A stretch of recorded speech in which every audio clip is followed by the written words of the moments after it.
ओम शांति। सुनी अनसुनी कहानियों के सफर में आइए आज फिर से एक ऐसी महान विभूति से हम मिलन मनाते हैं। उनके अनुभवों से हम अपनी झोली को भरपूर करते हैं। ऐसी अद्भुत प्रतिभाशाली दादी टिक्कन दादी, जिनको प्यार से टिक्कन दादी कहा करते थे। आपका अटूट निश्चय, बाबा से सच्चा अटूट प्यार दिल का और दृढ़ विश्वास बेहद सेवाओं के प्रति जैसे एक नींव बनकर इस यज्ञ में स्थापित रहा। बेंगलोर में रहकर भी आपने पूरे कर्नाटक जोन की सेवाओं का कार्यभार संभाला। बाबा के हजारों बच्चों की पालना आप भरपूर रूप से करते हुए भी स्थिति देखी जाए तो एकदम लाइट रहती थी। आपके अंदर इतना उमंग उत्साह भरपूर था कि आपने अपने होते बेंगलोर में एक रिट्रीट सेंटर बनाया और वहां म्यूजियम के तौर पर भागीरथ के मुख से कैसे ज्ञान गंगाएं निकली, जिन्होंने सारी सृष्टि को पावन बना दिया। ये दृश्य एक मॉडल के रूप में आपने अपने होते प्रस्तुत किया। एक बहुत बड़े शिवलिंग में आध्यात्मिक संग्रहालय बनाया, जो आज भी बेंगलोर में दर्शनीय स्थलों में गिना जाता है। ऐसी आदरणीय दादी, जिनको बाबा ने नाम दिया था हृदय पुष्पा जी, अपने विषय में बता रहे हैं कि आपका जो जन्म हुआ था वो सिंध हैदराबाद में हुआ था। आपके पिताजी का नाम रत्नचंद सुरतानी था, अर्थात आप भी एक सिंधी परिवार से ही थे। लंका देश की राजधानी कोलंबो में कपड़े और बिस्तरों की दुकान के आपके पिताजी मालिक थे। माताजी का नाम सीता था और आपके जो भाई बहन थे वो 9 थे। पहली संतान, दादी बहुत स्पष्ट रीति बता रहे हैं कि जो पहली संतान थी वो बच्ची थी, जिनका नाम बड़ी लक्ष्मी रखा था। दूसरी का नाम पार्वती रखा, तीसरी का नाम छोटी लक्ष्मी रखा था और चौथी थी किक्की दादी। 5वीं खुद दादी अपने बारे में बता रही हैं, टिक्कन दादी, जिनको हृदय पुष्पा दादी कहा जाता था। 6वां भाई था, तीर्थ नाम था, और 7वीं मोतिल दादी, चंद्रमणि दादी जी, जिनके विषय में हम सभी सुन चुके हैं। और 8वां भाई था परसु, जिनको और भी नाम से जाना जाता था। नव नंदू की गोद में उनको दे दिया गया था, अडॉप्ट करा दिया गया था। और जो 9वीं थी लास्ट, वो थी पारी यानी पार्वती जी। इनमें मुख्य आप देखिए इतना भरा पूरा परिवार, लेकिन समर्पित रूप से देखिए लक्ष्मी बहन जो सबसे बड़ी थी, और टिक्कन दादी जो अपनी हृदय पुष्पा दादी जी हैं, मोतिल दादी यानी चंद्रमणि दादी जी, और पार्वती बहन जो सबसे लास्ट थी। आप सोचिए, ये सभी ईश्वरीय यज्ञ में समर्पित रूप से सेवाएं देने के लिए अपने जीवन को स्वाहा किया।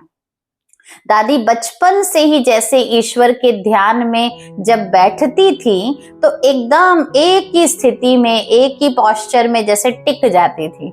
इसलिए घर वाले उनको प्यार से टिक्कन बुलाते थे और नाम ही टिक्कन पड़ गया। पहले तो इसी प्रकार से व्यक्ति का कैरेक्टर देख लिया जाता था और उस अनुसार उसको पुकारा जाता था।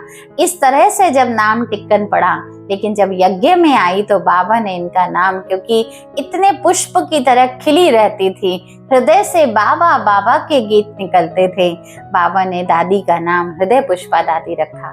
दादी अपने ज्ञान में आने की कहानी खुद अपने मुखारविंद से हम सबको सुना रही हैं। दादी कहती, जब मैं 18 वर्ष की हुई थी, भले बाल्यकाल से एक भक्ति परिवार ही था हमारा, लेकिन जब मैं 18 वर्ष की हुई तब मेरी शादी निश्चित हो गई थी। और शादी तय होने पर मुझे बिल्कुल अच्छा नहीं लगता था। मैं अंदर ही अंदर बहुत दुखी रहती थी, क्योंकि मैं दूसरों की भी जब शादी की बात सुनती थी ना, मुझे तब भी दुख होता था कि शादी के बाद अपवित्रता, शादी के बाद किसी का ऐसा अधीन होकर चलना, और उस समय तो पुरुष प्रधानता ज्यादा थी। तो दादी कहते थे, मुझे ये शब्द ही जैसे एक दुख का शब्द लगता था, लेकिन मालूम नहीं था कि मेरी भी कभी शादी हो जाएगी। ऐसा क्यों होता है, ये अंदर से प्रश्न जरूर आता था। एक बार दादी कहती, मेरे कानों में आवाज आई, तुम पवित्र रहोगी। ये सुनकर किसने बोला, इधर उधर देखने लगी। कौन कह रहा है तुम पवित्र रहोगी? प्रश्न तो उठा, लेकिन कोई उत्तर देने वाला आसपास दिखा नहीं। आखिर वो प्रश्न वहीं बैठ गया, और शादी हुई तो फिर मैं पवित्र कैसे रहूंगी? ये प्रश्न अंदर ही अंदर अपने आप से उलझन पैदा कर रहा था। समय निश्चित हुआ, मेरी शादी हो भी गई। लेकिन देखिए, वो जो आवाज थी वो कैसे सार्थक हो गई। जैसे ही मेरी शादी हुई, दूसरे ही दिन पति की तबीयत बहुत खराब रहने लगी। जब से शादी हुई तब से पति बीमार था। 6 मास तक तो मैंने पति के साथ रहकर एक नर्स की तरह संभाल किया था। जैसे नर्स दिन रात सेवा में तत्पर रहती हैं, ऐसे जैसे मैंने शादी कोई संबंध के लिए नहीं करी, लेकिन जैसे सेवा के लिए मेरी शादी हुई थी। वो जो आवाज थी ना, मुझे पवित्र रहेंगे, तुम पवित्र रहोगी, तो जैसे पति का बीमार होना और प्रथम दिन से मेरा उनकी सेवा में नर्स की तरह उनकी देखभाल करना, और आखिरी करते करते पति ने शरीर छोड़ दिया। दादी बता रही हैं, मैं विधवा हो गई। मुझे ये सोचकर और भारी दुख हुआ। पहले ही मुझे शादी से दुख रहता था, और ज्यादा भारी दुख क्या हुआ कि देखो, कल तक 6 ही तो महीने हुए थे, कल तक मैं कन्या कहलाती थी, पूजनीय थी, पवित्र थी, और आज बिना अपवित्र हुए भी मेरे ऊपर टाइटल क्या लग गया? विधवा का टाइटल लग गया। अब मैं सबकी नफरत भरी नजरों का सामना करूंगी, मुझे ऐसा ऐसा करना पड़ेगा, ये सोच कर ही जैसे अंदर से दुख होता था। लेकिन फिर एक और दादी को आवाज सुनाई दी, क्योंकि भक्ति की तल्लीनता इतनी थी, जो अंदर ही अंदर परमात्मा से जैसे रूबरू महसूसता होती थी। तो दादी कहती, मुझे कई बार ये शब्द सुनाई देता था कि तुम्हें कृष्ण मिलेगा, तुम्हें कृष्ण मिलेगा, लेकिन मालूम नहीं था कि अगर मिलेगा तो अभी तक क्यों नहीं मिला। जैसे एक अंदर से लालसा होती है कि ये सुना तो रहा है मुझे कोई, लेकिन वो कौन है, मुझे दिख क्यों नहीं रहा। ये सोच कर भी प्रश्न उठता था, एक दुख का माहौल अंदर से बनता था कि श्री कृष्ण मिलेगा, लेकिन कब मिलेगा, क्यों नहीं मिलेगा। अचानक ही एक दिन दादी बता रही हैं, जब मैं गीता पढ़ने लगी, पढ़ने के लिए बैठी थी, मैंने वो पुस्तक खोली तो एक ज्योति बिंदु प्रकाश फैलाते हुए ऊपर आ रहा था। ऐसा महसूस हुआ जैसे उस किताब से जैसे एक ऐसे प्रकाश सा निकला, और सामने से वो प्रकाश फैलाता हुआ ज्योति बिंदु प्रकट हुआ। उस प्रकाश में से मुरलीधर श्री कृष्ण भी दिखाई पड़ा, जैसे उस लाइट के बीच में से बांसुरी पकड़े श्री कृष्ण आ रहा हो। उस प्रकाश में जब वो मुरलीधर का चित्र देखा, उसे देख कर दादी हमसे अनुभव बताते हुए हर्षित हो रही हैं। कहती, इतनी खुशी हुई देखकर, अपने आप को ही जैसे मैं भूल गई। मैंने जैसे वो चित्र देखा, उसी को तो देखने को ये नजर तरस रही थी, और जैसे जैसे वो क्षण मेरे सामने उस प्रकाश के बीच से बांसुरी पकड़े हुए श्री कृष्ण सम्मुख आ रहे हैं, ऐसा रूप देखा तो इतना सुधबुद्धि जैसे भुला दी हो। मैं ऐसी गोपी बन गई थी। 3 दिन के बाद, 3 दिन जैसे मैं उसी खुशी में, उसी हर्षोल्लास में मैं मस्त चल रही थी। लेकिन 3 दिन के बाद मेरी एक मौसी घर में आई और कहने लगी कि तुम दादा लेखराज के सत्संग में चलोगी, तुम वहां चलो, वहां तुमने जो देखा है ना, वो साक्षात तुम और दर्शन कर पाओगी, तुम्हें वहां श्री कृष्ण के दर्शन होंगे। और सच में ही वहां गई। जब गई तो दादी ने कहा, मैंने तो एक साधारण व्यक्ति बैठा हुआ देखा।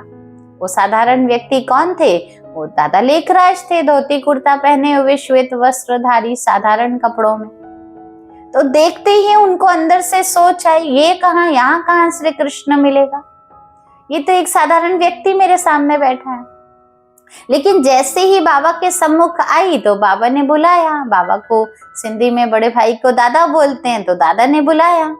अब दादा लेखराज के सत्संग में पहुंची, दादा ने जब बुलाया तो दादी पास गई। बाबा ने पूछा, बेटी तुम कौन हो? और दादी ने अपना परिचय ना देते हुए अपनी व्यथा बताई। क्या बोला? ये कहा कि मैं एक दुखी इंसान हूँ, ये नहीं बताया मेरा नाम क्या है, मैं कौन हूँ। दादी के मुख से निकला, मैं एक दुखी इंसान हूँ। तो देखिए बाबा कितना सुंदर उत्तर देकर दादी को समझा रहे हैं। बाबा ने कहा, पूछा, अच्छा शरीर में बात करने वाला कौन है? कौन इस मुख से बोल रहा है तुमसे कि मैं दुखी इंसान हूं? फिर कहा, मनुष्य को जीते जी क्यों नहीं जलाते हैं और मरने के बाद क्यों जलाते हैं?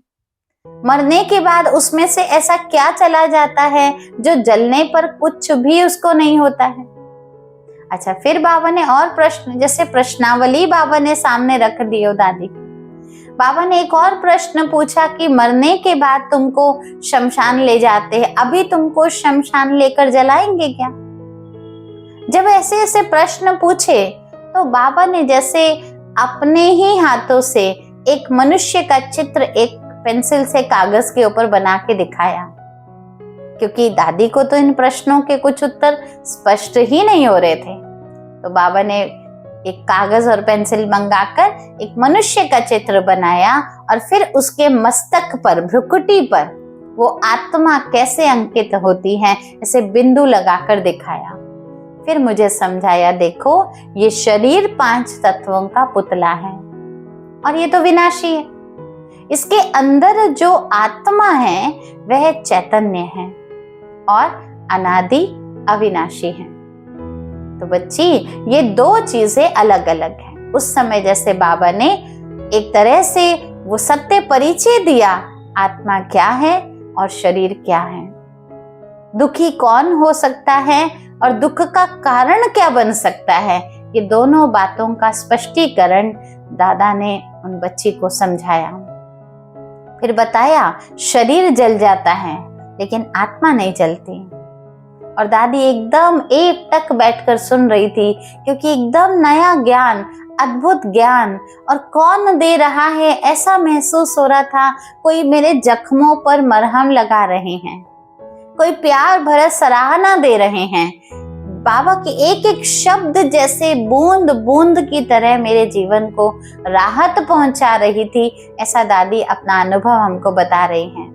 बाबा ने आगे बताते हुए कहा, आत्मा एक शरीर से निकलकर दूसरे शरीर में प्रवेश हो जाती है। अब बताओ तुम दोनों में से कौन हो, शरीर हो या आत्मा हो? पूछा, आप 5 तत्वों से बना हुआ शरीर हो जो जल जाता है, या इसमें विराजित भ्रुकुटी में रहने वाली आत्मा हो? तो दादी ने तुरंत कहा, मैं आत्मा हूं। तो बोला, देखो अब तुम्हें इसको स्पष्टीकरण के रूप से अच्छी तरह समझना है। बाबा ने जैसे जैसे समझाया, दादी ने कहा, बाबा आपके स्पष्टीकरण के अनुसार मैंने समझा, मैं शरीर नहीं हूं, मैं आत्मा हूं। और जैसे भ्रुकुटी पर आपने वो बिंदु का निशान बनाकर दिखाया, तो मैंने समझा कि मैं ज्योति स्वरूप हूं। तब बाबा ने पूछा, इस बिंदी का कोई पति होता है? शरीर रूप से तो संबंध होता है, वही पति मर गया तो मैं दुखी हो गई, मैं विधवा कहला रही हूँ। क्या इस बिंदु का कोई पति होता है? तुम तो खुद ज्योति बिंदु स्वरूप आत्मा हो, और शरीर के बिना ये ज्योति बिंदु स्वरूप जो आत्मा है, ये तो शांत स्वरूप है। तो शांत स्वरूप आत्मा अशांत कैसे हुई? ये बाबा ने दादी को प्रथम दिन की शिक्षा में समझाया। अशांत तो प्रकृति के धर्म को अपनाने से होती है। माना आंखें हैं तो इधर उधर देखती हैं, हलचल में आती हैं, कान है तो कुछ इधर उधर की बात सुनकर अपने आप को दुखी कर लेते हैं। लेकिन ये प्रकृति का वस्त्र जब धारण करते तब अशांत होते हैं ना, अदरवाइज तो हम सब शांत आत्माएं हैं। तो जैसे बाबा ने एक एक बात की गहराई से ऐसे सीधा सीधा नहीं बोला तुम शांत हो, लेकिन इतना स्पष्टीकरण देकर बड़े सहज भाव से उनसे ही उत्तर दिलवाते हुए बाबा ने उनको प्रथम आत्मा का पाठ पढ़ाया और बताया कि अब तुम खुद समझो कि ये कौन कह रहा है मैं दुखी इंसान हूं। आप दुखी इंसान हो या अपने सत्य को जानकर अब आप खुद कहोगी कि मैं शांत स्वरूप आत्मा हूं। बताओ तुम कौन हो? तो जैसे बाबा ने इतना स्पष्टीकरण देकर समझाया, ये सुनते ही दादी कह रही जैसे मेरे रोम रोम में बिजली की तरह जैसे करंट दौड़ रहा था कि मैं दुखी नहीं हूं, ये दुख तो इस शरीर से है। मैं अशांत नहीं हूं, ये अशांति इस शरीर के संबंध से जुड़ी हुई है। मेरा वास्तविक स्वरूप क्या है, मैं शांत हूँ। मेरा वास्तविक स्वरूप क्या है, मैं चैतन्य हूँ और मैं इस शरीर से अलग हूँ। ये शरीर नाशवान है। मेरे पति के शरीर को आखिर छोड़ा गया है, आत्मा ने तो अपना पार्ट दूसरा प्ले करने के लिए चली गई है। जब ऐसी ऐसी बातें स्पष्ट हुई तो दादी कहती है, मैं वो बात सुनकर ही जैसे देह से एकदम न्यारी विरक्त होती जा रही हूँ, उपराम होती जा रही हूँ और ऐसे अंदर से महसूस हो रहा है कि मैं आत्मा निज स्वरूप में स्थित हो गई हूँ। एकदम नया ज्ञान, एकदम नई अनुभूति और स्वयं परमात्मा का साकार माध्यम सम्मुख बैठकर मुझे मेरे अस्तित्व की पहचान करा रहे हैं। दादी कहती है, वो क्षण ऐसा था जो मेरा मुझसे मिलन होने जा रहा था। अंदर ही अंदर मैं अनुभव करने लगी कि मैं आत्मा कितनी शांत हूँ।